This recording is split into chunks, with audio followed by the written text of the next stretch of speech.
परम पूज्य श्री स्वामी जी महाराज ने ज्ञान दिया, वर्णन किया भक्ति प्रकाश में। हे साधक, तू विचार कर, तू इस संसार में है। ये संसार किसी नियम के अनुसार चल रहा है। कब से, युगों से सूर्य समय पर उदय हो रहा है, अस्त हो रहा है, ऋतु परिवर्तन इत्यादि उस परम पिता परमात्मा का जो कार्य है वह सब नियम से होता है।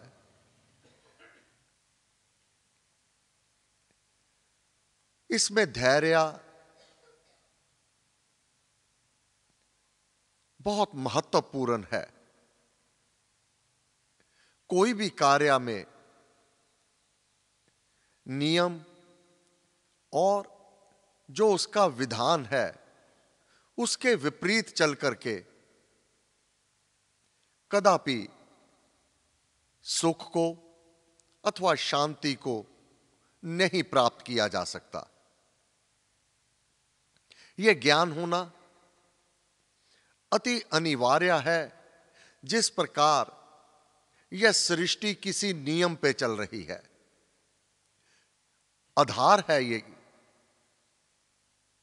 हे मानव, तू भी इस सृष्टि का एक अंग है।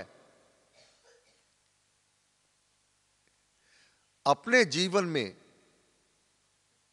अगर तू नियम को नहीं पाल रहा है तो तेरे सम्मुख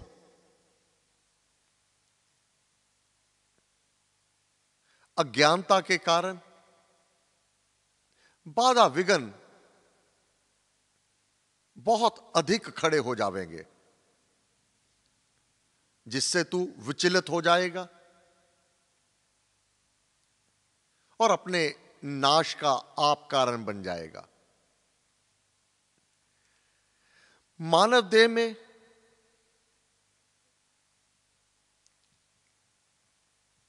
इसको संभालना अब प्राप्त हुआ है। ये चोला नियम में रहना, विधान में रहना, जैसा वर्णन किया गया है, अगर उससे विपरीत चलोगे तो दुख, कष्ट, तकलीफ इसके साथ सामना अति अधिक हो जाएगा। गुरु महाराज ने कहा, सुखों की प्राप्ति के लिए, कष्टों के निवारण के लिए, बाधा विघ्न से बचने के लिए, हे साधक, अपना जीवन नियम के अनुसार ये अपना स्वभाव बना ले, उस अनुसार कार्य कर। मुख्य रूप से इसकी शाखाएं आगे चल करके बढ़ती चली जाएंगी, परंतु मुख्य रूप से नियम 5 वर्णन किए। शौच, तोष, तप, जान, 3 तो ये हो गए। शौच पवित्रता, तन की पवित्रता और मन की पवित्रता, मन में विमलता। तोष संतुष्टि, जो तुझे प्राप्त है अगर इसमें तू संतुष्ट नहीं होता है तो कर्म कलाप उलट हो जाएंगे। इस जीवन को चलाने का जो नियम है इसका पालन करना होता है। जैसे हम अपने इस भारत देश में रहते हैं, उदाहरण के रूप में समझने के लिए, जो भारत का संविधान है, हमारे देश का संविधान है, प्रत्येक नागरिक को उसका पालन करना होता है। जो कानून है, संविधान है, जो नियम है, उसका पालन ना करके जीवन में कष्टों का सामना करना पड़ेगा, बाधा विघ्न आएगी। और सरलता से समझने के लिए भारत का यह नियम है लेफ्ट हैंड ड्राइव। अगर कोई इसका पालन ना करे, इस नियम का, दूसरे हाथ, दाएं हाथ अपना वाहन को चलाए तो उसका एक्सीडेंट होगा ही। नियम है यहां का। परंतु यह इस लोक का, इस भारत का नियम है। यही यूरोप में चले जाओ, इससे उलट हो जाएगा। अब वहां का नियम पालन करना पड़ेगा। वहां राइट हैंड ड्राइव है, वहां पर कि नहीं, हम तो लेफ्ट हैंड चलते हैं इसलिए हमें चलना है। ऐसा नहीं है। प्रत्येक अवस्था में, प्रत्येक स्थान पर जो जिस प्रकार का नियम है उसका पालन करना होगा। इसी प्रकार आत्मा अब इस देह में है।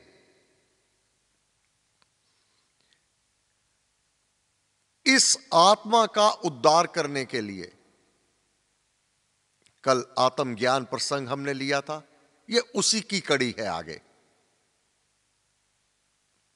आत्मा को अपने गंतव्य तक पहुंचाने के लिए केवल माला लेकर जाप करना ही, इतना नियम पालन करना ही पर्याप्त नहीं है। तेरा व्यवहार कैसा होगा, तेरा कर्म कलाप कैसे होगा, यह बहुत महत्वपूर्ण होगा इसमें, अपनी आत्मा का उद्धार करने के लिए, अपने आत्मा को उस ब्रह्म धाम में स्थापित करने के लिए, परम शांत, परम सुखमय धाम में पहुंचाने के लिए। अन्यथा इस लोक में विचरते हुए अगर नियम का पालन ना किया जावे तो यह लोक ही बिगड़ जाता है, तो परलोक की गाथा तो कौन कहे।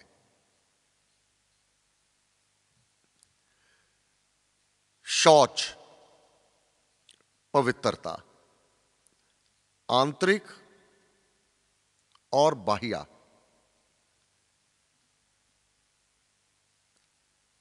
जिस प्रकार शरीर के लिए स्नान, जल, इसको साफ सुथरा रखना अनिवार्य नियम के अंतर्गत है, अन्यथा शरीर दूषित रहने से रोगी हो जाएगा। अब रोगी शरीर में स्वस्थ आत्मा कैसे रह पाएगा?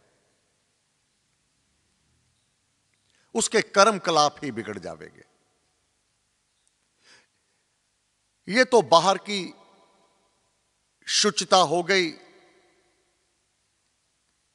भीतर की पवित्रता, मन से, बुद्धि से, चित्त से अगर वह मैली है, उसमें दूषितता है, उसमें वैर विरोध, क्रोध का, ईर्ष्या द्वेष को स्थान दिया हुआ है, तो वह भीतर से दूषित किया हुआ है, दिखाई नहीं देता। तन की मैल तो इन आंखों के द्वारा, चरम चक्षुओं द्वारा दिखाई पड़ जाएगी, परंतु भीतर की दूषितता, वह मलिनता, प्रत्येक मानव अपना साक्षी आप रहता है, अथवा वह परमपिता परमात्मा जो हर घट मोरा साइया, वही भीतर विराजमान है। वह तीव्रतर बुद्धिवान है, सब ओर से आंख पांव वाला है, सूक्ष्म से सूक्ष्म भाव को जानने वाला अंतर्यामी है।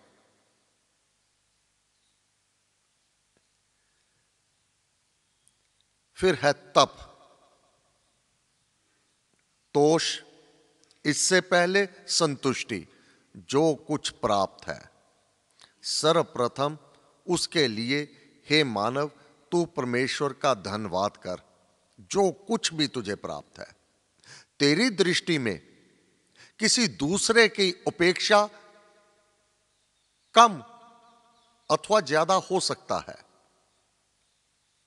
परंतु उसका विधान, उसका नियम अटल सबके लिए समान है।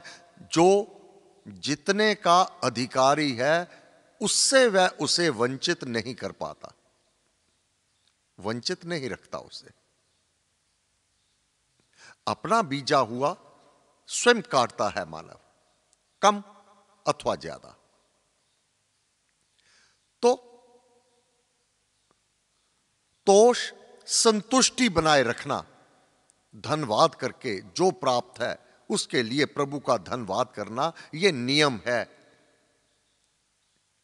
यह नियम के अंतर्गत है। जीवन निर्वाह कैसे करना है मानव को, इसका वर्णन किया गुरुदेव ने। फिर तप। तप यह श्रीमद् भगवत गीता में वाणी का तप, कायक तप, 12 प्रकार के तप वर्णन किए गए। मानसिक तप, मन से, मन के द्वारा कभी भी किसी का बुरा नहीं सोचना, क्योंकि कर्म इंद्रियों द्वारा किया कर्म, हाथ पांव द्वारा किया कर्म, यह दिखाई देगा, संसार देखेगा जो हाथ से और पांव से करेंगे, अच्छा अथवा बुरा। परंतु मन के द्वारा किया कर्म वह परमात्मा देखता है, दुनिया नहीं देखती। अब हाथ पांव से तो बुरा कर्म नहीं करता, परंतु मन से दूसरे का अनिष्ट चिंतन, अपना बुरा कर्म कर लेना, दोनों कर्मों का परिणाम मन के